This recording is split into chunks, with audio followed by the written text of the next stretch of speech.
Assalamualaikum warahmatullahi wabarakatuh. Nama saya Arif dari Pulau Bawean.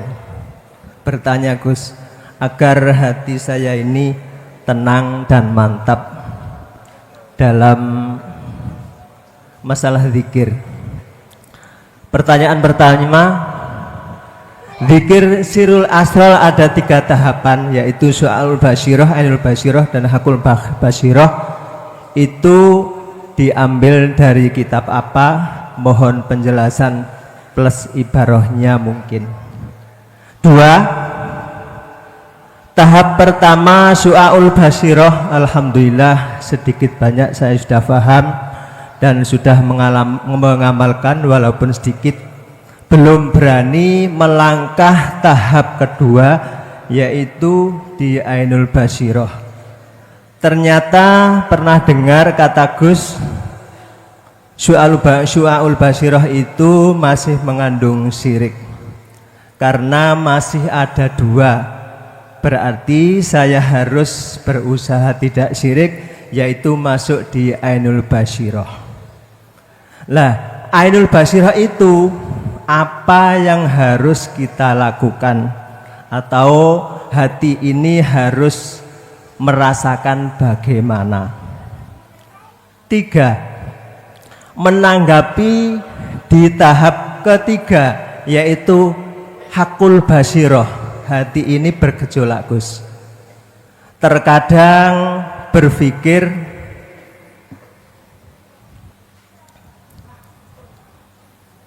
di su'aul basyirah ini, saya ulang, terkadang berpikir enak-enak di su'aul basyirah, hati ini merasa tidak ada daya upaya apapun, yakni menjadi maf'ul. Kemudian di hakul basyirah itu mengaku diri ini adalah Allah, kan jadi fa'il, bahkan kuasa segala-galanya, padahal kita ini adalah dhaif. Kadang juga hati ini berpikir, la ilaha illa anna fa'budun. Ayat lain, la ilaha illa ana fa'budni. Itu kan firman Allah terhadap hambanya. La ilaha illa anna, tidak ada Tuhan kecuali saya, fa'budni, maka sembahlah aku. Lantas bagaimana prosesnya lafaz itu jadi zikir dan jadi dalil di hakul basyirah? Terkadang juga berpikir nggak apa-apa kalau memang itu benar dan kehendaknya Allah memang seperti itu, yakni diri ini adalah Allah. Mohon penjelaskan untuk menepis hati yang perlu diluruskan ini. Tujuannya adalah litatma'inna qalbi. Terima kasih. Wassalamualaikum warahmatullahi wabarakatuh. Waalaikumsalam warahmatullahi wabarakatuh. Bawean niku sing nyebrang niku Pak. Oh ngoten nggih. Gresik nyebrang ke utara niku nggih. Nggih. Berkenaan dengan 3 pertanyaan, pertama diambil dari kitab apa? Tentang dzikir sirul asrar. Pertama, dari sisi syariah kami ambil dari kitab Al-Hikam. Di situ jenengan bisa membuka bab basyirah, bab tentang masalah hati.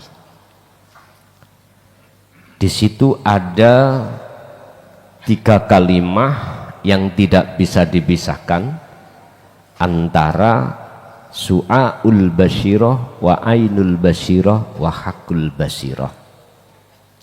Dan di situ ketika kita belum masuk di sarah, hanya di matan niku adalah material, nek sarah penjabaran material.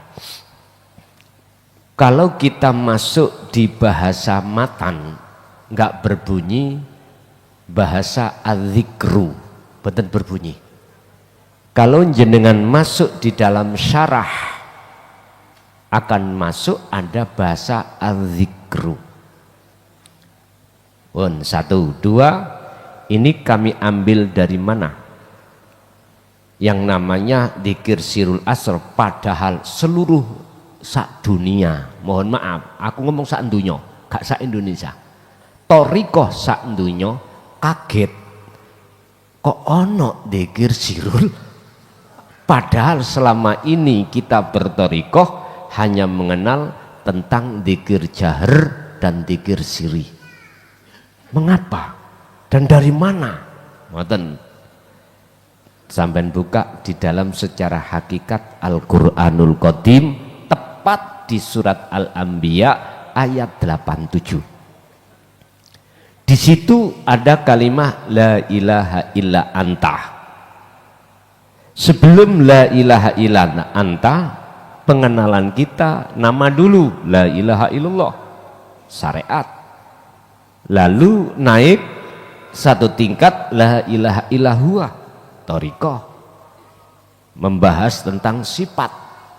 Lalu naik sedikit ning hakikat la ilaha illa anta, membahas tentang masalah dat yang di dalamnya termasuk kami sebut sebagai ar-ruh. Siapa sih ruh itu? Siapa sih nafsu itu? Siapa sih akal itu? Dan lain sebagainya. Intinya bahas tentang masalah material di dalam ruh, termasuk nafsu dan akal. Di situ akan dengan jelas muncul Al-Quranul Qadimnya, furqonnya adalah zikirnya sirul asr. Cuman perbedaan antara di kitab Hikam dan di Al-Quranul Qadim, ketika di sirul asr kan dibagi tiga, su'aul basyirah, dan Yun Sewu. Yang membedakan hanya di sini. Su'aul basyirah memakai ain, sehingga secara umum diartikan rasa. Ini kita tarik di sarah, nanti rasa itu sama dengan ihsan, sama dengan iman yang benar. Islam, iman, ihsan. Kalau berhenti di iman saja belum ihsan, kita olehnya menyembah pada Allah sampai kapanpun tidak akan pernah ketemu, Pak. Nggak akan pernah ketemu kalau iman kita belum ihsan loh ya.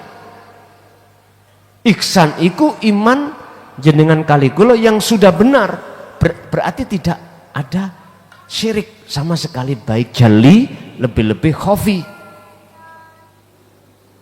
Ini dikatakan ihsan itu di situ. Lah, di dalam kitab Al-Hikam itu memakai ain, tapi di dalam Al-Quranul Qadim yang bersumber dari Al-Quranul Karim di surat apa tadi? Al-Anbiya ayat 87 itu tidak memakai ngain, tapi memakai ro. Jadi tulisannya ini su'arul basyirah. Saya cari nyun sewu perbandingan bahasa, nggak ketemu, Pak. Secara dohiriyah, secara tertulis mboten ketemu. Semuanya memakai ngain. Tapi mengapa ketika di ayat Al-Quranul Qadim tersirat itu kok ro? Nyun sewu, ini ada jabaran apa maksud huruf ro itu. Nanti kalau kita sudah selesai Al-Quranul Qadim, kita kaji mulai alif sampai ya, itu maksudnya apa? Itu nanti maksudnya apa? Sebelum kita masuk dalam surat pertama yaitu Al-Fatihah, terlebih dulu kita harus membahas huruf hijaiyah mulai alif sampai ya. Satu persatu itu bimakna apa? Artinya apa? Tak bocorno, semua itu ada di dalam diri Anda. Membentuk satu urat, membentuk umpama jasmania dohir, membentuk itu. Bahkan kalau boleh saya katakan, riset saya ketika tahun 90 di pondok pesantren Tambak Beras Jombang, menemukan di dalam hati seseorang itu ada tulisan kalimat tauhid la ilaha illallah. Tahun 90. Ada apa ini? Ada apa? Sinten sing mantan pondok pesantren Tambak Beras? Di situ jenengan tahun pinten? 82. Ya wis ndukur kupol niku. Kula riset tahun 90 kalau nggak salah di situ. Lah, Bapak Ibu, ini pertanyaan pertama kami ambil secara syariat dari kitab Hikam di bab Basiroh. Yang kedua saya ambil dari Al-Quranul Qadim yang muncul dari Al-Quranul Karim di surat Al-Anbiya ayat 87 yang mengkisahkan beliau Nabiullah Yunus ketika saat beliau berdakwah sampai dia itu dimakan ikan nun. Mengapa gelap? Makanya ayatnya kan berbunyi la ilaha illa anta subhanaka inni kuntu minal.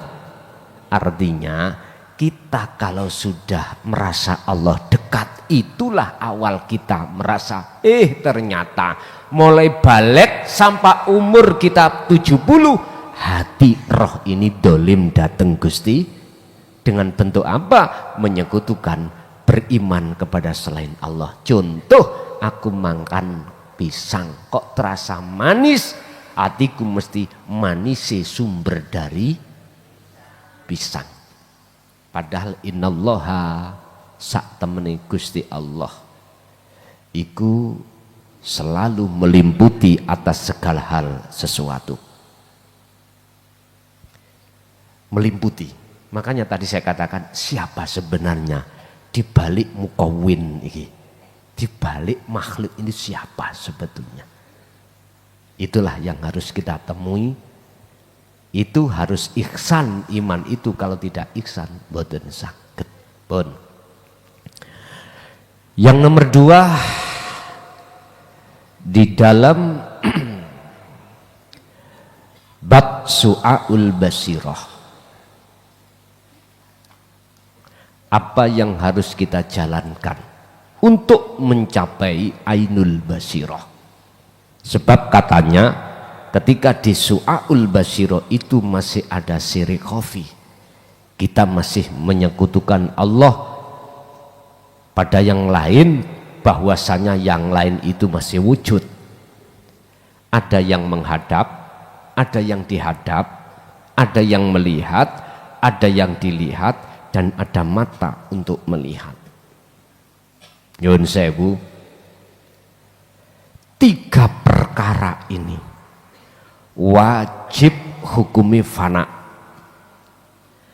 Yang menyembah disebut ruh atau kawula, yang disembah yang disebut sebagai khalik atau Allah bagi umat Islam. Mata untuk melihat, untuk bersaksi, itu pun harus difanakan. La ibsorun wa mubsorun wa basarun.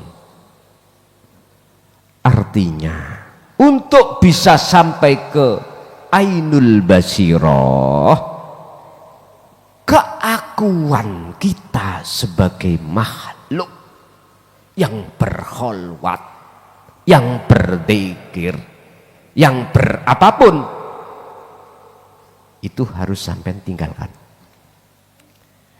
Carane asah terus su'aul basirah, merasa kehadiran Allah dalam dirimu yang menggerakkan dirimu, walaupun iku serek-serek cetek.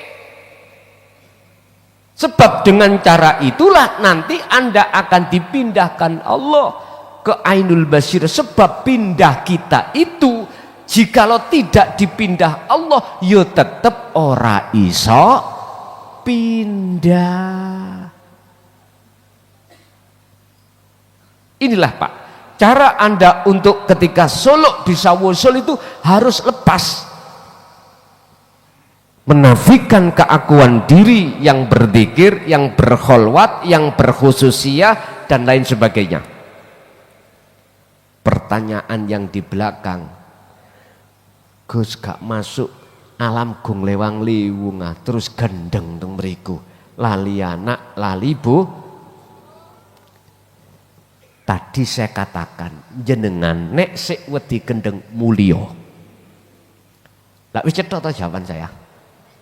Wis cewetha. Nggih. Di dalam hati sampean nanti akan Allah tanamkan namanya mahabbah.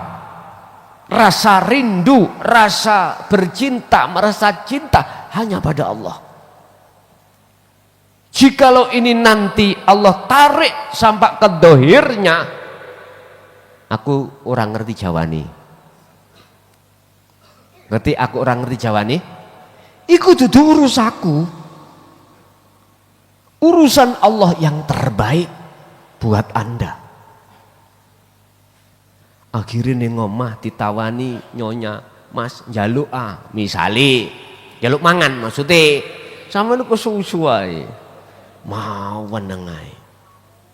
Tumbasaken rokok Mas, mau wenengai.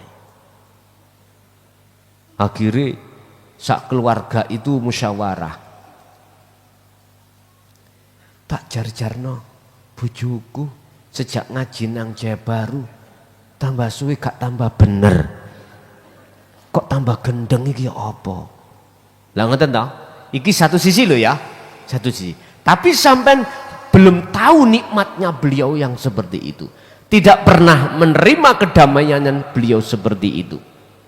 Akhirnya jenengan kali kula yang tidak pernah merasakan nyun sewu kakean cocot. Nyun sewu Pak, apa yang dirasa suami tadi itu tidak sama apa yang dirasa hatinya oleh keluarga yang lain. Ingat, saya tidak mencari atau membuat generasi gendeng, enggak. Saya hanya membuat, menciptakan, menjadikan bahasa syariat generasi itu yang cinta hanya pada Allah. Hanya itu aja. Urusan nanti mohon maaf saking gedene cintane dateng Allah atine, terus Gusti Allah iku majedupno akale dateng selain Allah, iku wis duduk ranahku, duduk wewenangku. Semua itu wewenange Gusti, sampean gak usah khawatir, gak usah khawatir. Dan itulah orang-orang yang istiqomah hati ini di Ainul Basirah. Ainul Basirah itu sudah tidak ada yang lain. Akhirnya satu langkah Hakul Basirah menyatakan sudah tidak ada kecuali agune Allah. Terus bagaimana?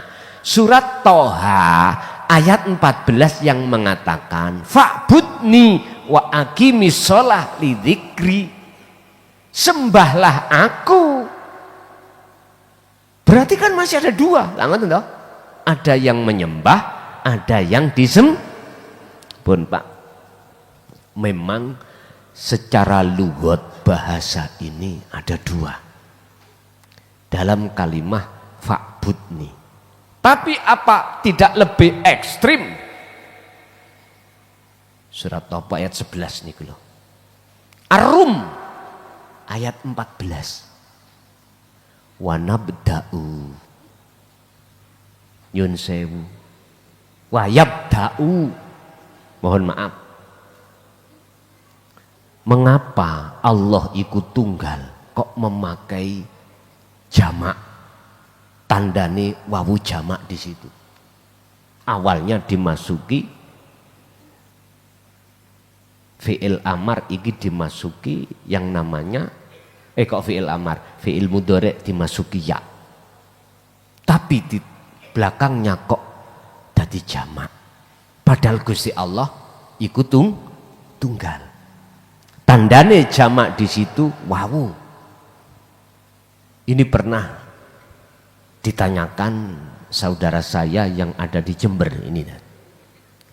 Jenengan nanti akan memahami bab masalah suhudul wahdah fil kasroh. Tunggal di dalam banyak. Dikatakan banyak si A si B, ya. Dikatakan tunggal urip. Anda harus melihat urip. Nek melihat urip berarti tunggal, walaupun kelihatan nih seakan-akan banyak. Di situ nantinya. Kalau fa'budni, nyuwun sewu. Ini kalimatnya mek loro. Fa'budni, mongko nyembah sira ni ingsun. Iki piye carane buka? Ngeten. Sampean buka dhisik kalimat sebelumnya. Kalimat penegasan atau hakul basyirah. Berupa apa? Innani sak temene ingsun. Ini ke kalimat penegasan. Ingsun sapa? Allah maksudnya. Tapi jangan menganggap Allah dari nama. Jangan kau pandang Allah dari sisi sifat. Jangan kau pandang Allah dari sisi zat. Jangan. Nek sampai memandang niki, mboten ketemu dengan fa'budni niki. Jangan memandang banyak ampean. Oh, uripe si A, nyun sewu, si A, si B, si C, makhluk manusia, makhluk malaikat, makhluk jin, iblis. Tugasnya dewi-dewi. Malaikat nggawa kebenaran. Ya. Iblis nggawa penyesatan. Lah manusia untuk memilih. Tugasnya dewi-dewi. Jangan melihat dari sisi makhluknya. Nanti jenengan akan mengatakan banyak, mboten ketemu. Mboten ketemu.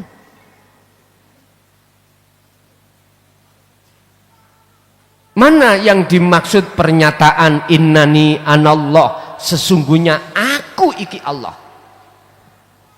Allah nama itu biar tidak menjadi nama, biar enggak jadi nama atau sifat atau dat, biar menjadi aku.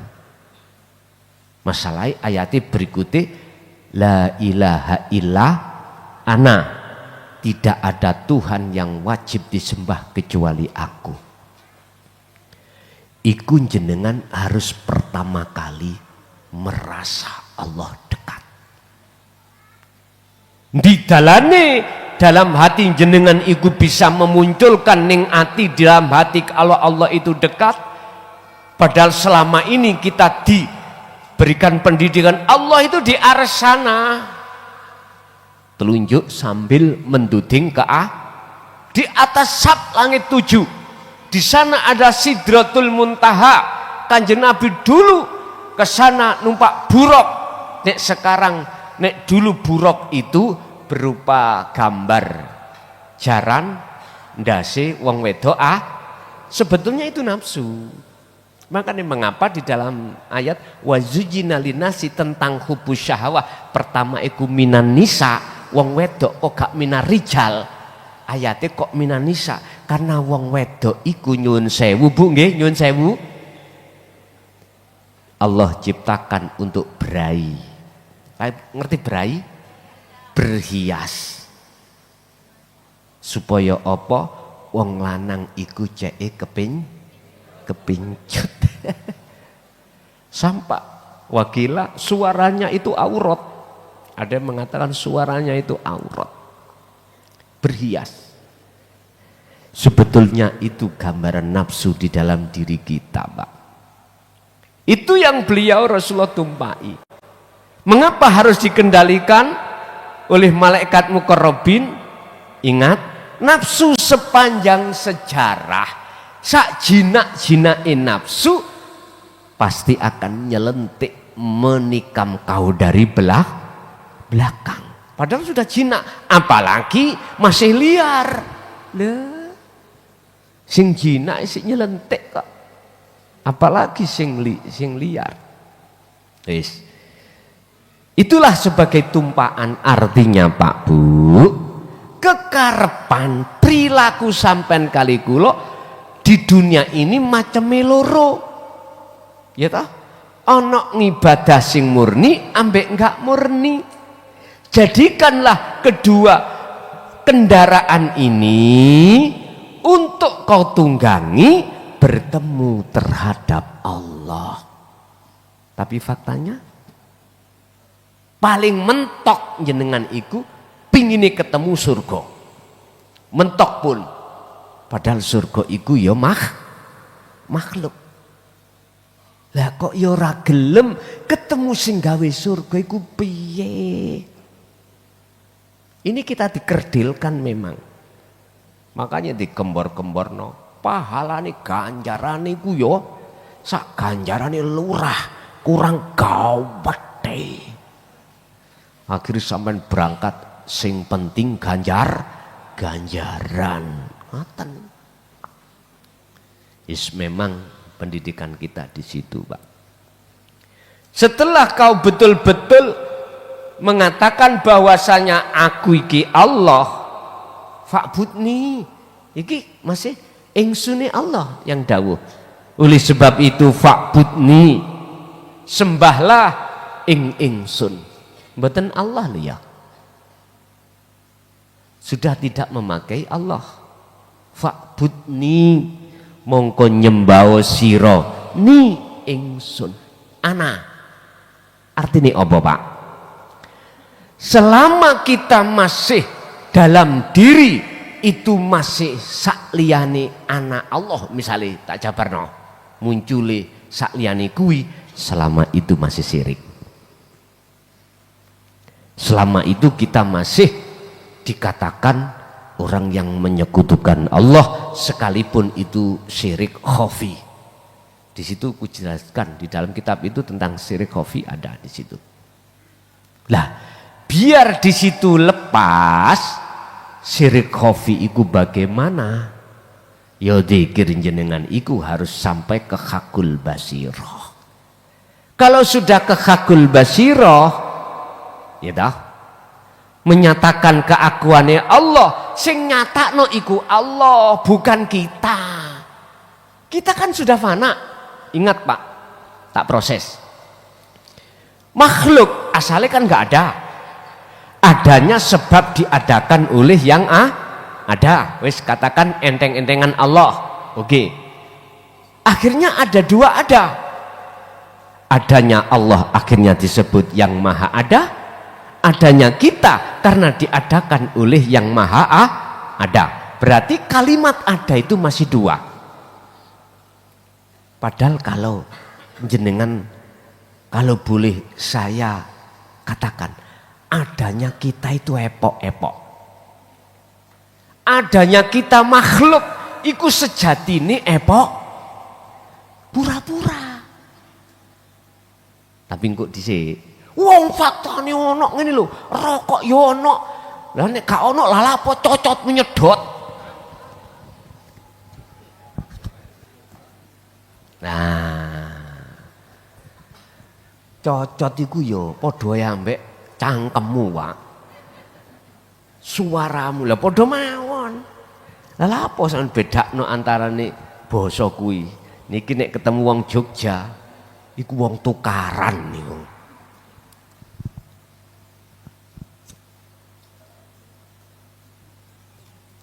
Bon. Itu karena kita memandang makhluk masih ada. Nama makhluk masih ada. Justru nama makhluk inilah yang membuntel, membungkus, menutupi ruhanian jenengan. Kewujudan kita sebagai makhluk itulah tutup sing paling tebal, tutup yang paling halus, godaan nafsu yang paling halus. Oke Pak, nafsu niku kan tulisannya ngeten toh, tulisannya nafsu nun fa sin lah ngeten nggih. Bahasa Indonesianya diri. Tinggal diri lari kemana? Diri makhluk apa diri kholik?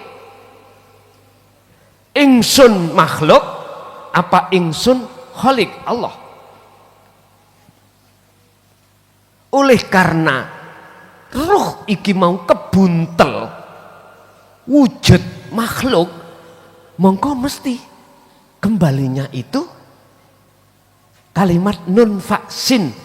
Nafsu itu diri makhluk, yaitu nafsu sing buntel ruhaniyah, akhirnya ruhaniyah tidak bisa berangkat dan bertemu Allah. Yun sewu jenengan wau wonten bawean duweni niat untuk ke Mojokerto ngaji, umpomo jenengan wau wong kampung, kepala desa sampai wong sak kampung jenengan dibelo dirantai ning cagak utawa ning nggone masjid, cagake masjid dikunci, saged dugi mriki tah. Mboten, logika mengatakan tidak selama rantai ini masih mengikat pada diri kita, gitu. Sama. Kalau kita ruhaniah esih dirantai ambek nafsu berbentuk kewujudan makhluk, nyun sewu, sampai kapanpun kita tidak akan bisa sampai pada iman yang ihsan atau ma'rifatullah, boten saged. Wis, niki rumus. Jadi ketika sampean iki memahami fa'budni iku biar tidak ada dua pun, keakuan sampean sebagai makhluk tiadakan. Berarti diri ini Allah. Loh, si gak paham.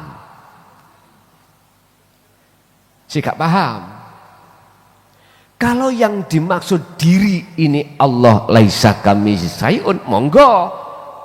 Kalau sampean ngomong diri ini masih ganjel makhluk, nggih salah.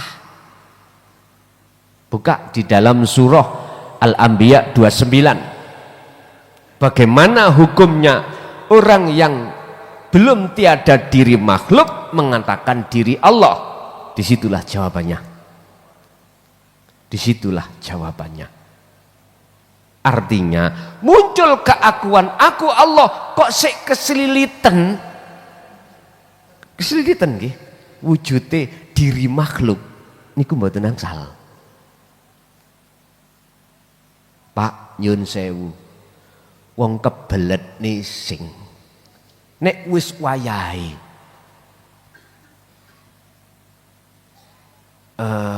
jenengan turuti mboten? Nek mboten sampean turuti ya apa? Brodol nggih. Tunggale tiyang ibu-ibu jenengan waktune bayi sampean petewat iku. Saged mboten? Mboten saged. Artine apa? Cukup bagi kita wadguru ilingo sira kabeh Allah ing Gusti Allah dikron dengan sejatine eling kathiron saake-akei. Cukup bagi kita memfungsikan dan mengasah dzikir su'aul basyirah, urusan ke ainul basyirah, bahkan ke hakul basyirah, iku urusane Gusti. Wis dong mboten? Daripada sampean bingung-bingung, engko nanti jenengan akan paham. Oh iya, fa'budni iki gak luru tunggal di dalam dua. Jangankan tunggal di dalam dua, tunggal di dalam kebanyak niku nggih saged kok. Makanya ada kalimah yang mengatakan manusia itu rahasiaku dan aku rahasianya manusia. Ya di situ. Lewat nopo saya bisa mengahadkan di dalam kalimah fa'budni wa aqimis sholah li dzikri. Tegakno sholat daim iku li dzikri semata-mata untuk eling sejatine kabeh iku aku. Bon, niki Pak caranya jenengan kali kula cara untuk memahami surat Toha ayat 14 yang di situ ada kalimat fa'budni wa aqimis sholah li dzikri. Lah apa mboten gendeng, mboten keliru kabeh rakaate. Nek pengalaman kula nggih. Pengalaman kita kalau diletakkan Allah di situ nggih. Tapi nanti kalau sudah terbiasa boten. Ya wis lumrah lapak jenengan iku ditui. Jangan lodeh ya rasa lodeh. Terus nek mangan lodeh suwe-suwe ya mblenger. Lah akhirnya ditui Allah jangan asem, kuwai, gule dan lain sebagainya biar jenengan boten jenuh. Artinya apa?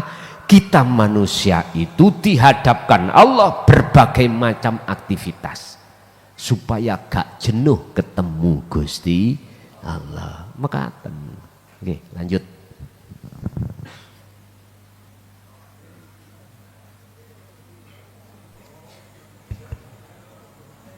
Assalamualaikum warahmatullahi wabarakatuh. Kula saking Jawa Tengah Kudus. Niki kula nggih peserta baru ingkang kula tanggletaken yen menika bisakah kita mempelajari Al-Qur'anul Qadim, bagaimana caranya? Matur mawon. Assalamualaikum warahmatullahi wabarakatuh. Waalaikumsalam warahmatullahi wabarakatuh. Bisakah kami mempelajari Al-Qur'anul Qadim padahal itu ayat Allah tanpa dinulis tapi bisa dibaca? Apa sih Al-Qur'anul Qadim? Yaitu ayat-ayat yang tersirat di dalam ayat Qur'aniyah dan kauniyah.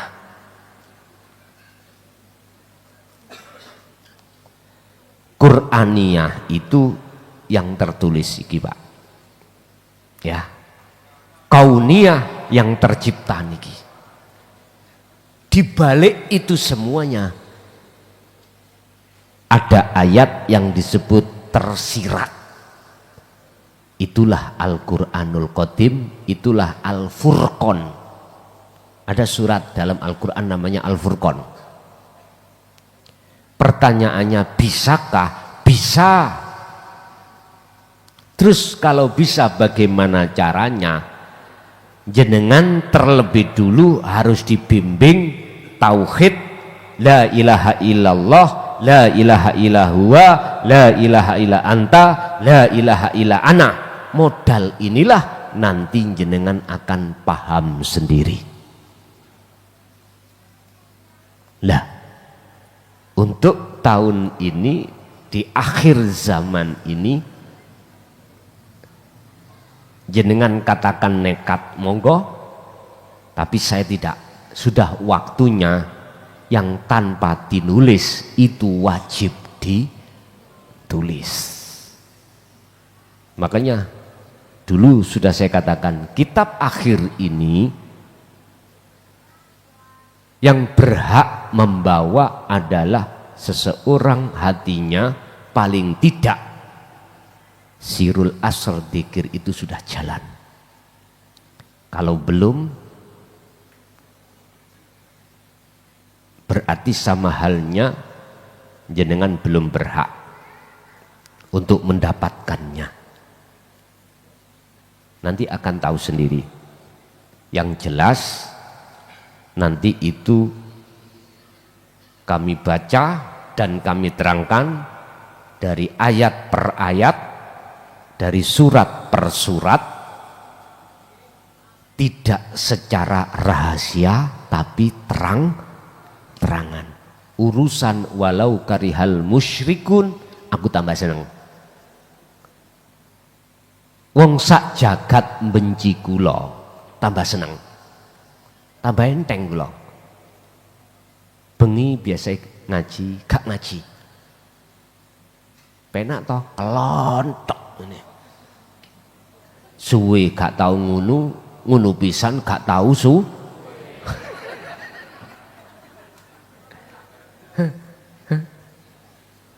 niku Pak D ya, terus di situ bisa tinggal nunggu waktu mawon. Nggih, lanjut. Masih ada?